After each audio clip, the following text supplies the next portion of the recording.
শয়তান কেন আমাদেরকে আয়াতুল কুরসি শিখিয়ে দিয়েছে তা জানতে হাদিসটি শুনুন। সাহাবী আবু হুরায়রা রাদিয়াল্লাহু তাআলা আনহু রমজান মাসের এক রাত্রে যাকাতের খাবার পাহারা দিচ্ছিলেন। সেই সময় শয়তান মানুষের রূপ ধারণ করে কিছু খাবার চুরি করতে আসে। আবু হুরায়রা তাকে চুরি করতে ধরে ফেলেন এবং শয়তান তার মুক্তি পাওয়ার জন্য বলেন সে খুব গরিব এবং অভাবী, সেজন্য সে খাবার চুরি করেছে।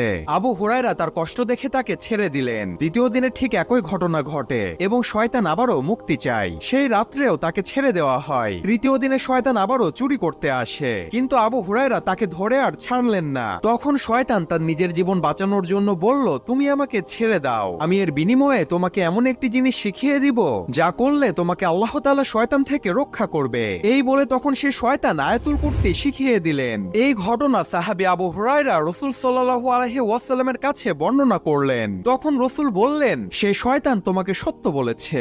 ইসলামিক ভিডিওর জন্য সাবস্ক্রাইব করুন।